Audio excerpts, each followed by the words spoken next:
game niya yun. Tingin ko bading yan, pre. Wait naman mag-chat sa atin yan, pre, kung bading. Hindi, tingin ko silahis yan, ganun. Tingin ko confused yan. Kasi ito mo, may tropa siya na gym coach. Okay. Na yung tropa niyang gym coach, nangangabet. Sa madaling sabi, chick boy doon sa gym. Okay. Ngayon siya, hindi niya masikmura yun, umalis siya doon sa gym. Oo. Nagsiselos siya. Oh. Kasi yung nga, bakit parang Ano bakit mo dun? Yun nga para sa akin, kaibigan niya ba yung coach? Oo, kaibigan niya. Pero parang sa akin, kung Selos yan! Bading ang puta!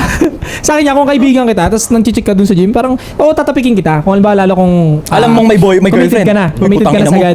Tapos, tropa ko na rin yung girlfriend mo, committed ka sagad. Oo, pag ganun. Parang, tol, ingat-ingat ka lang.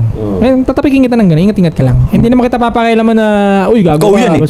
Ikaw yan eh. Pero, re-remind ako sa'yo na, tol, ingat-ingat ka lang ha. Kasi mamaya, influencer tayo, pumutok yan, ganito, ganyan, yari. Yun yung lalaking way eh. Ganun na ganun ako sa kanya nun. Kumbaga papamukha mo sa kanya yung consequences nung ginagawa niya pagka tropang lalaki. Hindi ka alis doon. Kumbaga pagsasabihan mo siya, pre, pagka nahuli ka dyan, tanggal ka rito sa trabaho mo to. Ito yung source of income mo. Mas maganda yan, Diba? sinabi So, mo. ikaw din, yari ka dyan. Diba? Or baka mamaya may asawa, check mo muna. Ay, tangin na, sugurin ka rito. Nakabaril, malaman yan, yari ka. Mahirap yan.